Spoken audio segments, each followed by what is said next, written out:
السلام علیکم. 2 دقیقې خبر ته ښه راغلاست. د اسلامي امارت ډیپلوماسي او بهرنیو اړیکو لپاره 2025 یو بریالی کال و.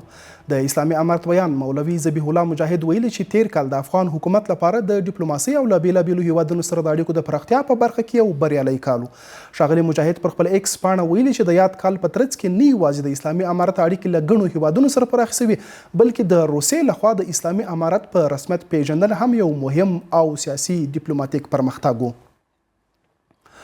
د هیواد د اوبو مدیریت 2025 کال کې سلګونه لوی او واړه بندونه جوړ شوي. د اسلامي امارت ویان مولوي ذبیح الله مجاهد تازه ویلي چې تیر 2025 کال کې د 9 لویو بندونو چارې بشپړې شوي یا تر کار لاندې دي. ښاغلي مجاهد ویلي چې د دې لویو بندونو ترڅنګ 341 واړه بندونه یا چکډمونه هم جوړ شوي دي.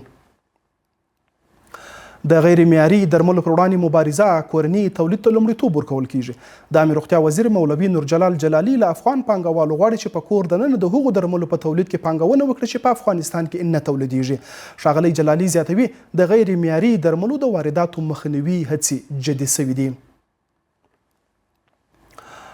هوایي ځواک سیلابونو کې سلګونه بند پاتې هیوادوال ژغورلي.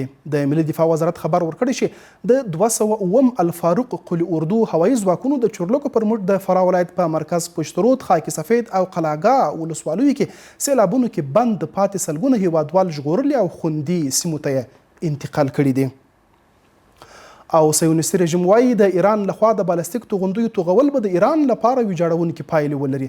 د صهیونیستي رژیم لومړي وزیر بنیامین نتنیاهو د دغه هیواد پر وړاندې د بالستیک توغندیو د توغولو لپاره د ایران پوځي تمریناتو ته په اشارې ویلي که ایران د داسې یو څه کولو هوډ وکړي دوی پوهیږي چې پایلې به یې ویجاړونکې وي.